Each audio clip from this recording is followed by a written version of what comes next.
back here on the GSMC Baseball Podcast, bringing you our third segment. Now, again, I really do want to apologize for the first two segments about the lights.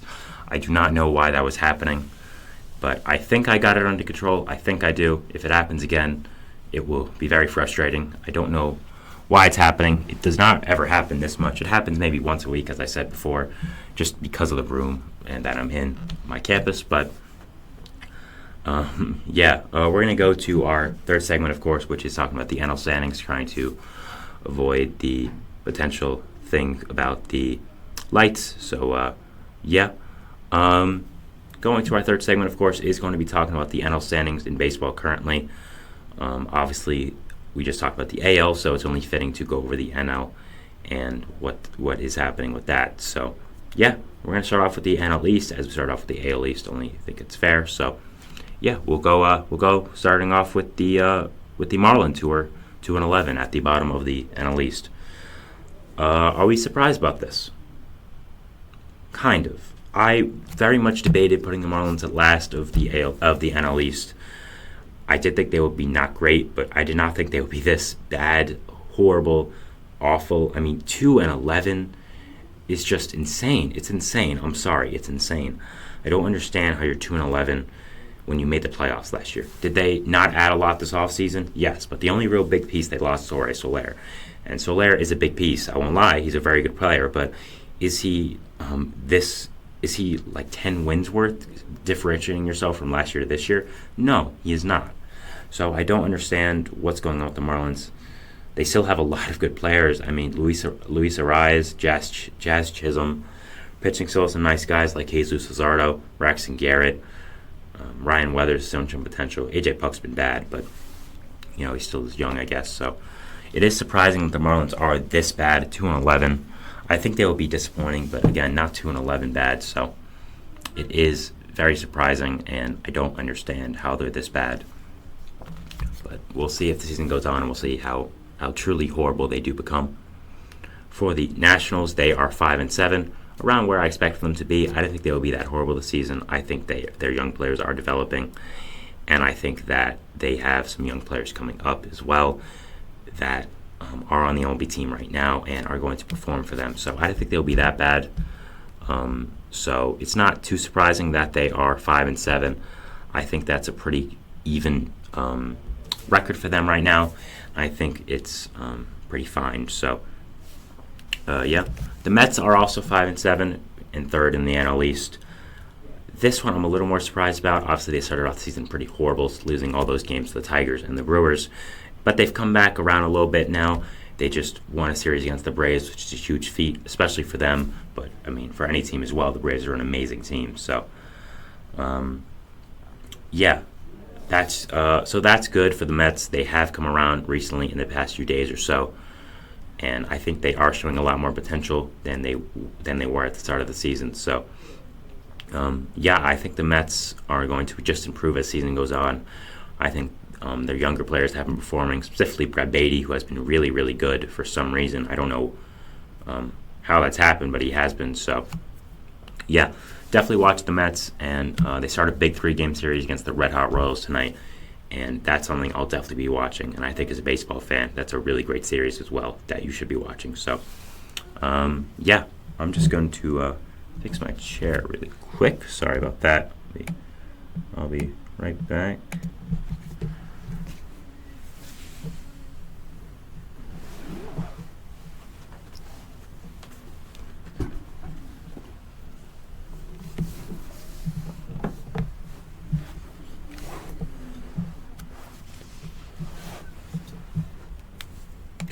There we go. Sorry about that. Having a lot of technical difficulties today. I don't know why, but the chair I just wanted to fix. If you're listening on audio and you have no idea what's going on, just go to GSMC Sports Network and our YouTube channel. This live stream will be there after I am done in around 20 minutes, and you'll be able to see all the shenanigans that are happening with this. So But I went over the Mets. So in second in the NL East is the Phillies, who are kind of surprising and not surprising. Is it surprising they're second in the NL East? No, definitely not. I mean, they're a great team, but it is surprising they're only 7-6. they have kind of been underperforming. I think their offense has not been as great as people expected them to be. I mean, they played the Nationals and they played the Cardinals, who were both easy series. They probably should have swept, but they won 4 out of 6. So good, but they had a hard road to start with playing the Rays, playing the Reds. They just won a game against the Pirates, so we'll see how that series goes. But yeah, I think they're a really good team, but I do think they can be better, and hopefully we'll be seeing that. The Braves are 7-4. They're first in the NL East. They're the best team in that division. I don't think anyone's debating that. But at the same time, only 7-4 is kind of underwhelming for a team of their caliber. So yeah, we're definitely watching that and definitely seeing what does happen there with them. So yeah, we'll see if they can improve. I think they will. I think they'll be fine. But losing that series to the Mets was not good. And yeah, we'll just see how they do going into the season. Fifth in the NL Central, we're going to there now, is the St. Louis Cardinals, who are 6-7. Is that surprising? Not really. I don't think they're the best. I think they're pretty close to the worst team. I honestly thought that every team in the NL Central could potentially finish in last, really, except the Reds, who I was really high on. So I still think it's kind of a crapshoot for the NL Central, who will win, what the standings will be. I think it's going to be Cubs and Reds in the top, but then I think the Pirates, Brewers, and Cardinals are all pretty even. I think they all have similar strengths and weaknesses. So that's going to be interesting to me to see who does end up finishing last in the NL Central. The Cardinals have no pitching, and it's proven so far. I mean, they've played the Dodgers, so they haven't had the greatest season to start. But yeah, we'll see how they continue going for the season, and we'll be seeing how their pitching does perform. Their pitching is the biggest thing, and that really is the key to everything. So, next in the NL Central at fourth is, surprisingly, in my opinion, at least you guys all know my thoughts. It is the Cincinnati Reds, who are 6-6. Now, of course, I am very high on the Reds. I think they are going to finish in first in the NL Central when it's all said and done, but not the greatest start to the season. They played the Nationals, who they beat. They played the Phillies, they beat. They lost 2 to the Mets, which is surprising, and they lost 2 to the Brewers, which also was surprising. So, yeah, I think they should have beaten the Mets more. I think they should have beaten the Reds more. I think that's really it. I just simply think it's getting better. Like, they just should be better. That's really it. So, yeah, I don't think the Reds are dead in the water. I still think there's a lot of potential in this team. I think that they're going to be a really good team. So it's just putting it all together and capitalizing on beating these teams that are worse than you. So really all I can say there. Next we have the Cubs, who are 7-5, a .583 winning percentage, kind of around where I thought they would be. This is not very surprising. I think this is pretty even for them. I think they're just a barely above average team. So yeah, I mean, I think they have a lot of good pieces, but some of the complementary pieces could be better, and I still think they're lacking that true superstar. So that's really what I'm watching for this Cubs team, just seeing how good they can be. I don't know what kind of tier they're going to be in as a team, so yeah, we'll be watching that. Next to the Pirates, who are second in the NL Central, who have been a big surprise this season, 9-4, really done super well. They swept the Marlins, who've been awful, and that was kind of starting the Marlins' downfall. They beat 2 out of 3 for Washington.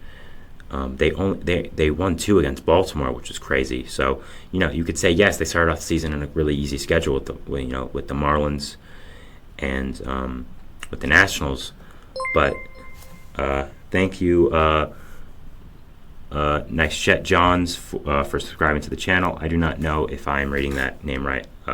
Nichelle Johns, I think it is. Thank you very much. We appreciate that always. For the Marlins and the again, you can say they started off the season really easy with the Marlins and Nationals. Yes, that is true. But at the same time, beating the Orioles in a 3-game series is a really big accomplishment. Splitting with the Tigers is really nice. So, are they for real? Maybe, maybe not. But they've played really well so far, and I think if you're a Pirates fan, you have a lot to be happy about. I trashed their pitching additions this offseason, but Mark Gonzalez, Martin Perez have been really nice. So, not gonna trash them again, and we'll see if that continues. But as of right now, the Pirates are doing really well, and there are definitely some signs of actual improvement for this team and actual exciting things if you are a Pirates fan. Top of the NL Central is Milwaukee right now, who has been impressive.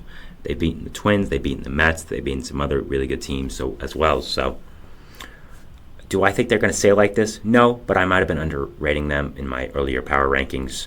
Their defense has played really, really well. Their offense gets the job done. It's not great, but it's not horrible. They run the bases really well. They're managed really well. They're just overall a good, young, scrappy team, and they're going to be an okay team. I think they're the kind of team that would be really good in the regular season, but if they make the playoffs, it will kind of be disaster. Kind of maybe like the Utah Jazz. This is kind of a weird comparison, but kind of like the Utah Jazz back when they had Donovan Mitchell and Rudy Gobert, a good team in the regular season, but could never make it out of the playoffs. Sorry, I'm making that a basketball comparison, but yeah, I don't think the Brewers are going to continue like this, I will say. Now, if they do, props to them, but I still think there's a lot of flaws in their pitching. I still think their lineup needs a bigger bat. Hoskins has been doing nice. Yelich has been great, but I'm not sure how long those guys are going to keep that up. So I'm watching them, and I'm watching to see how they do underperforming for the rest of the season. Going to the NL West now, starting off in last is, of course, the Colorado Rockies. No surprise here. They're bad. I don't really want to spend too much time on them because they're really, really bad. Yeah, just going to move on, really. And fourth is the San Francisco Giants, who are 5-8, which is surprising to me. They have been a little underwhelming. They have also had a hard schedule, playing the Padres twice and playing the Dodgers as well. But they lost 2 to the Nationals, which is awful. You cannot do that. If you've had a hard start to the season, you have the Nationals as a team you can just get an easy 3 with, and it says you only win 1. I mean, that's just unacceptable. I think every Giants fan would agree with me. So I still think they're a really good team. I think they have a lot of good pieces, but they need to step it up right now. I think time's ticking. Losing a series like that to the Nationals is pretty awful. So they need their new additions to come in handy. Blake Snell, they need him to be Blake Snell. They need Jorge Soler to be Jorge Soler. Matt Chapman to be really good. Jung-Hoo Lee to be really good as well. So I don't think they're going to be amazing in the first half because they have so many pitching injuries. But once they get guys like Alex Cobb, Robbie Ray, Keaton Winn, Tristan Beck back, I think their pitching is going to be a lot better. And subsequently, I think their team is going to be a lot better. So I'm watching that and seeing how they do end up performing. So they'll be an interesting team to watch, especially with their young talent and all the players they did add this offseason. The Diamondbacks are in third, which is surprising to me. They are only 6-7. Again, I was really high on them. I think they're going to be a high 90s wins team, but they beat 3 against the Rockies. Good for them. They played the Yankees and Braves, which are hard teams, so I'll give them a little slack. They also played the Rockies again, and they again beat 2 out of 3. It's a divisional game, so it's kind of always going to be close, even though the Diamondbacks are significantly better than the Rockies. So I'll give them a little bit of slack because they've had a hard schedule, but I still need to see them pick it up.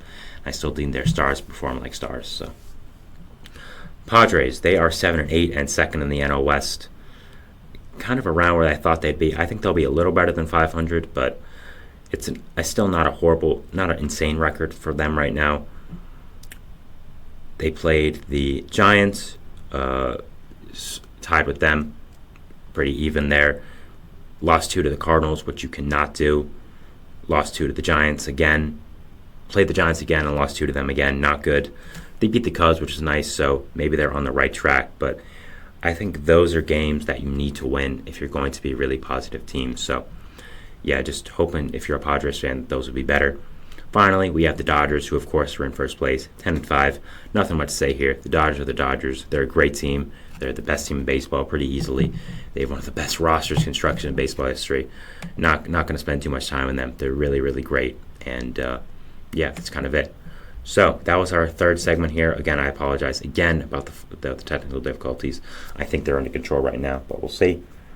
We're going to our fourth segment, which is going to be talking about some general news stories around the league, some stuff I wanted to touch upon. There is a good amount, actually, that happened yesterday. So, yeah, I did want to touch upon them and give you my 2 cents on all of them. So, yeah, we'll see you after the break, and thanks. Bye.